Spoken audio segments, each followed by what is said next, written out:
Today marks 11 years since a terrible event that happened right here in the Bay Area, the San Bruno pipeline explosion. Yeah, apocalyptic. 8 people were killed, many more injured, 38 homes were destroyed. Our KRON 4's Maureen Kelly went back to the Crestmore neighborhood, which was forever changed by the blast. I'm standing in Earl Glenview Park. 11 years ago, there were 3 homes in this location, all completely destroyed when the pipeline exploded, along with dozens of others. Now you can see a plaque commemorating that day and the 8 people who lost their lives. Above their names, it's etched, "Gone but not forgotten." Driving down Glenview Drive, it's hard to see now the evidence of the horrific explosion that engulfed this neighborhood 11 years ago. It was so massive that at first it was believed to be the result of a plane crash. I talked to one long-term resident of this area who was home that evening. The house kind of started shaking, so we thought it was an earthquake. We didn't have shoes on or anything. We just got in the car. Driving away, I had no idea what it was because there was like fires in different spots.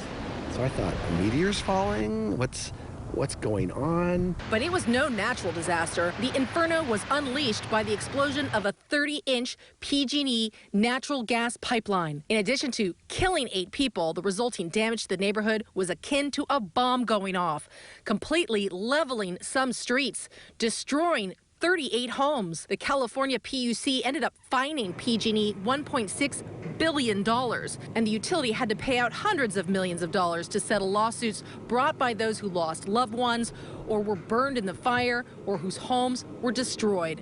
A jury ended up convicting PG&E of obstruction and 5 counts of pipeline safety violations, including failing to evaluate potential gas line threats and deliberately not classifying a gas line as high risk. Today, PG&E released a statement that says, in part, the events of this day transformed our gas operations organization, and we remain committed to doing everything possible to prevent something like this from ever happening again. Phil Pasurcio's house survived the explosion, and he has made peace with the past. But not everyone has. You know, I didn't lose everything like some people did. I didn't lose my life, obviously, like some people did, and so I can understand people who never want to come back.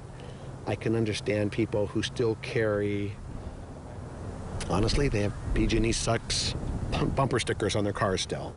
The trauma of that day still lingers for some. I talked to one man whose home was completely destroyed. He did not want to go on camera because he did not want to dredge up painful memories of what he saw that day. Maureen Kelly, KRON 4 News.